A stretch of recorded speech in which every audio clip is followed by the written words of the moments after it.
आज हमारा टॉपिक है गुप्त काल। यदि अभी तक हमारे चैनल को आपने सब्सक्राइब नहीं किया है तो बिल्कुल आप सब्सक्राइब कीजिए, सपोर्ट कीजिए, शेयर कीजिए, लाइक कीजिए। आपके अपने साथी का चैनल। गुप्त काल का जो समय है वो 275 ईस्वी से 550 ईस्वी पूर्व इनका समय माना जाता है गुप्त काल का। गुप्त काल के शासकों के बारे में चर्चा करने से पूर्व हम उनका राजनीतिक इतिहास देखते हैं कि कौन कौन से लेखों के माध्यम से हमें गुप्त काल के विषय में जानकारी मिलती है। उसके बाद में हम क्रमबद्ध रूप से गुप्त शासकों की चर्चा करेंगे। ठीक है विद्यार्थियों, मेरे साथियों, राजनीतिक इतिहास की हम बात करें तो हमने पहले वाले वीडियो में मौर्य वंश के बारे में जाना है और मौर्य वंश में अशोक सम्राट की जो उपलब्धियों हैं उनके माध्यम से मौर्य वंश प्रसिद्धि के चरम सीमा पर पहुंचा। मौर्य वंश के विघटन के बाद भारत में शासन जो व्यवस्था है वो बिखर गई थी, एकता के सूत्र में नहीं बंध पाई थी। कुछ हद तक कुषाण वंश में शासक हुए थे सम्राट कनिष्क। उन्होंने भारत में शासन को स्थिरता प्रदान करने का प्रयास किया। उसके बाद में सातवाहन वंश जो गौतमी पुत्र सातकर्णी कुछ प्रमुख शासक हुए। उन्होंने भारत को एकता के सूत्र में बांधने का प्रयास किया, लेकिन उन दोनों वंश के शासकों के द्वारा जो शासन किया गया वो उत्तर भारत और दक्षिण भारत तक सीमित रहा। पूरे भारत पर एक छत्र राज वो भी नहीं कर सके। उसके बाद में 250 ईस्वी के आसपास मध्य भारत के अंदर गुप्त वंश का उद्भव हुआ और गुप्त वंश ने अपनी राजनीतिक उपलब्धियों, अपनी सांस्कृतिक उपलब्धियों, अपनी सामाजिक उपलब्धियों के आधार पर भारत के अंदर प्रसिद्धि प्राप्त की। तो साथियों, हम सबसे पहले आपको बताते हैं कि गुप्तों की उत्पत्ति के बारे में विद्वानों का क्या मत। अलग अलग विद्वान अपना मत रखते हैं। कोई विद्वान ये कहते हैं कि ब्राह्मण थे, कोई क्षत्रिय बताते हैं, कोई इनको वैश्य बताते हैं, कोई इनको शूद्र बताते हैं। तो सबसे पहले हम बात करते हैं गुप्तों की उत्पत्ति के बारे में विद्वानों के मत के बारे में। सबसे पहला नाम आता है केपी जायसवाल का। केपी जायसवाल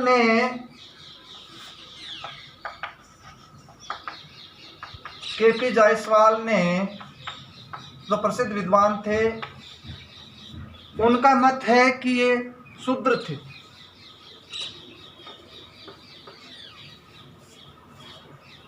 जो गुप्त शासक थे वो शूद्र थे। 2 नंबर जो मत आता है वो आता है आपका गौरीशंकर ओझा।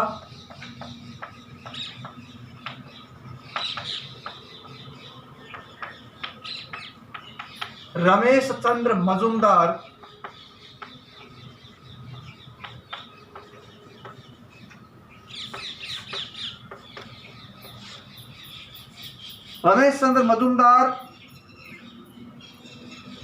इन्होंने गुप्त शासकों को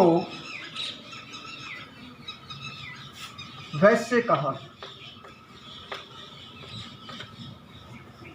ठीक है साथियों, गौरीशंकर ओझा और रमेश चंद्र मजुमदार ने इनको वैश्य कहा। 3 नंबर मत की हम बात करते हैं, नहीं सॉरी, इनको गौरीशंकर ओझा और रमेश चंद्र मजुमदार ने इनको क्षत्रिय कहा। क्या कहा है? क्षत्रिय कहा इनको। ठीक है। इसके बाद में रोमिला थापिर,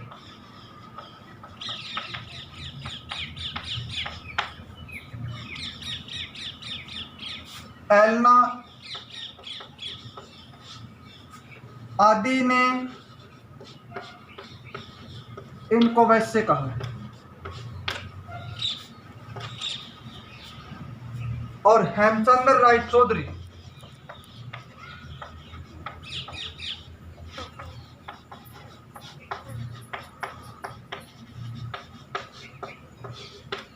इनको ब्राह्मण कहते हैं।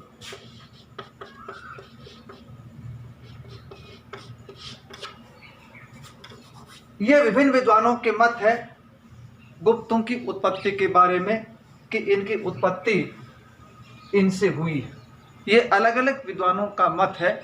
एक पर्सन कंपटीशन लाइन में यहाँ से बन जाता है, आपको ये ध्यान में रखना है। उसके बाद में हम आगे देखते हैं कि गुप्त वंशीय जो शासक थे वो धारण गोत्र के थे। वो किसके थे? धारण गोत्र के। धारण गोत्र की जो बात है वो कौन बताते हैं? चंद्रगुप्त द्वितीय की जो पुत्री थी प्रभावती, उनका प्रभावती का जो पूना ताम्र अभिलेख है, प्रभावती चंद्रगुप्त द्वितीय की पुत्री थी, इनका जो पूना ताम्र अभिलेख है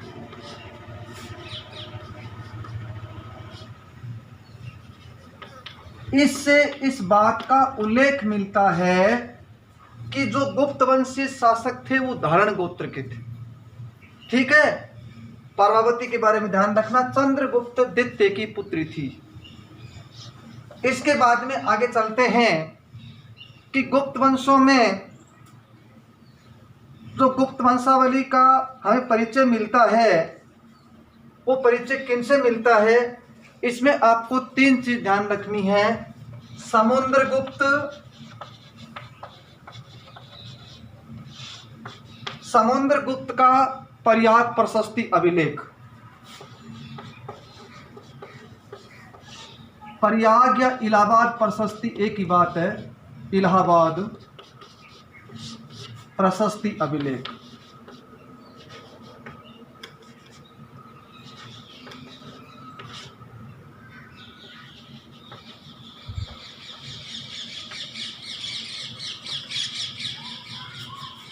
पहली बात ये। दूसरी बात है आपकी कुमार गुप्त का विल्सड अभिलेख।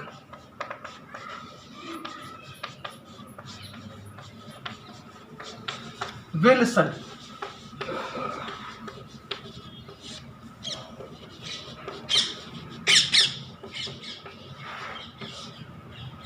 और स्कंदगुप्त का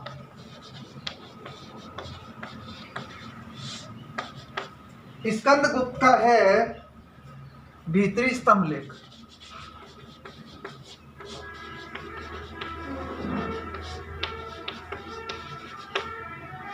ये इंपॉर्टेंट अभिलेख है, प्रयाग प्रशस्ति है, विल्सड अभिलेख है, भीतरी अभिलेख है।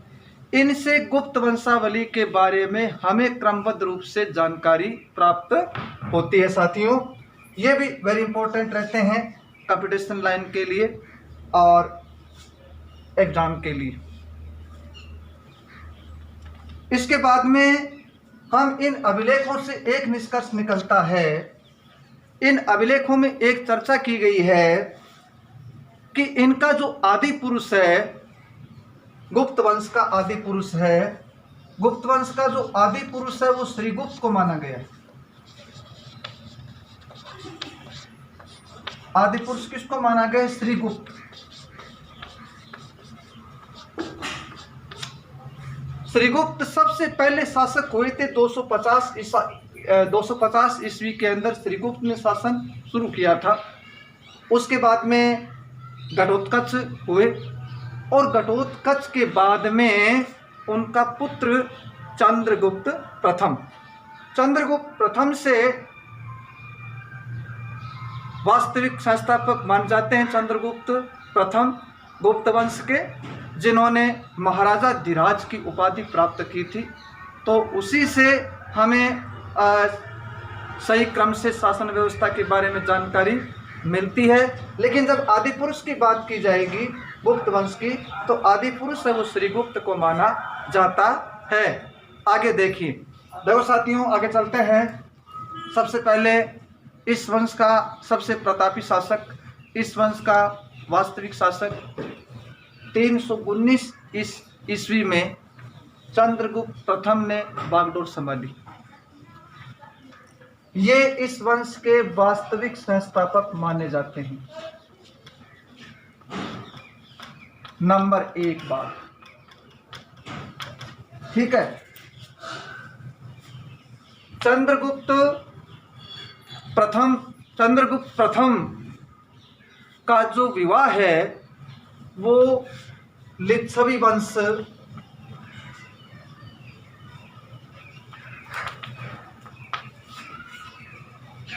की कुमार देवी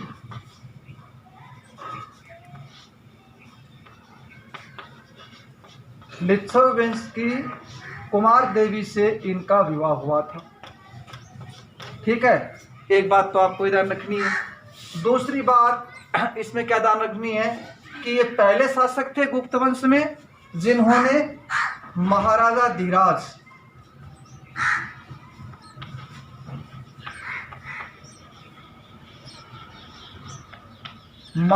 धीराज की उपाधि धारण की।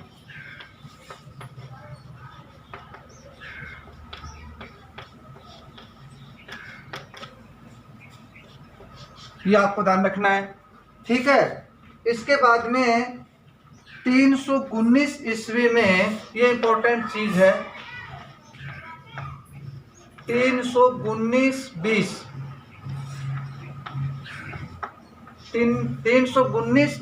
ईस्वी में इन्होंने शक सम्मत चलाया, नहीं सॉरी गुप्त सम्मत, इन्होंने गुप्त सम्मत चलाया।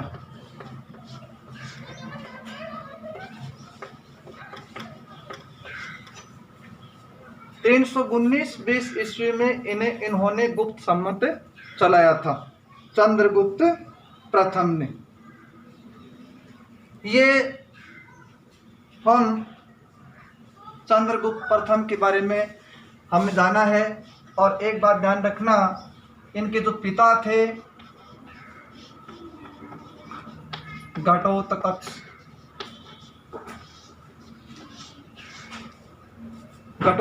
इनके पिता थे। घटोत्कच के पुत्र थे चंद्रगुप्त प्रथम। इसके बाद में नंबर 2 हम चर्चा करते हैं समुद्रगुप्त।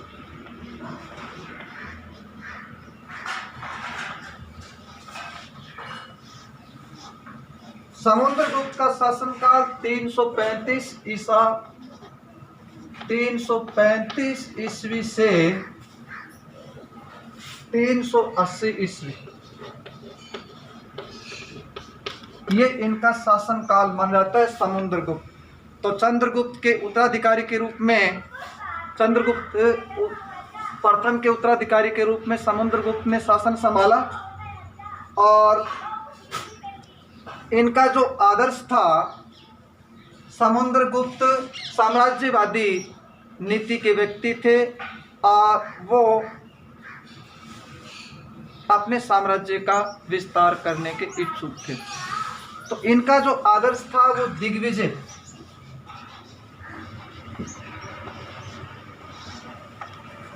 एवं एकीकरण, ये इनका आदर्श था। समुद्रगुप्त का आदर्श क्या था? दिग्विजय और एकीकरण इनका आदर्श था। साम्राज्यवाद में विश्वास करते थे। इनके जो दरबारी कवि थे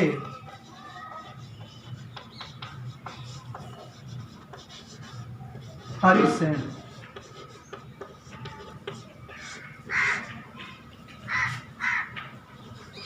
हरिसेन ने पर्याप्त प्रशस्ति की रचना की।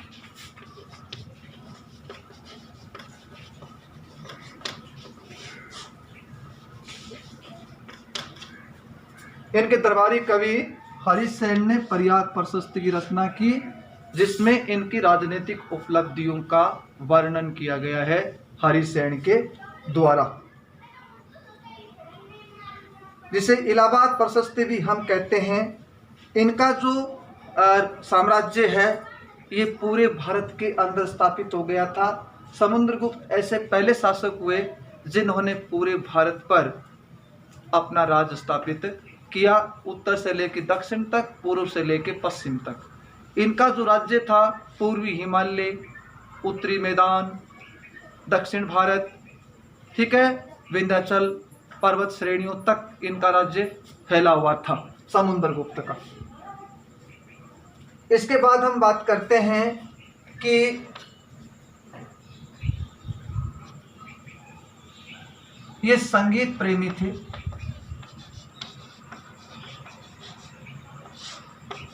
जिसकी चर्चा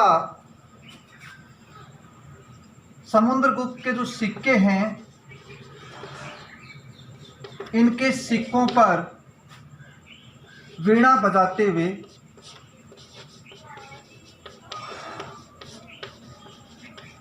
इनकी आकृति उत्कीर्णित है। सिक्कों पर जो समुद्रगुप्त ने सिक्के चलाए थे, उन सिक्कों पर समुद्रगुप्त है वो वीणा बजाते हुए दिखाए गए हैं, ठीक है।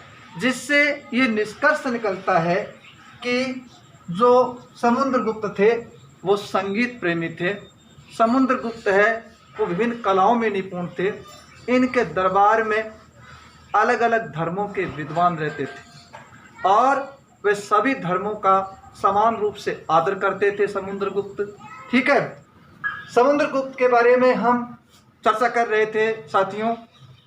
समुद्रगुप्त ने अश्वमेध यज्ञ किया।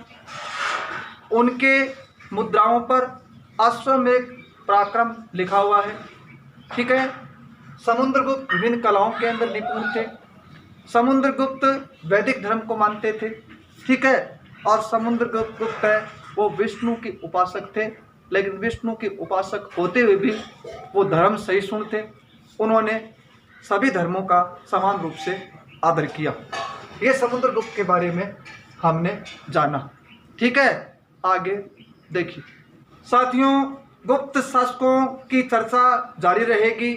हम अगले वीडियो के अंदर फिर चर्चा करेंगे गुप्त वंश के जो आगे शासक हुए हैं उनके बारे में, ठीक है। आपको यदि हमारा वीडियो अच्छा लगा, ठीक है, तो आप इसे लाइक कीजिए, आप इसे सब्सक्राइब कीजिए।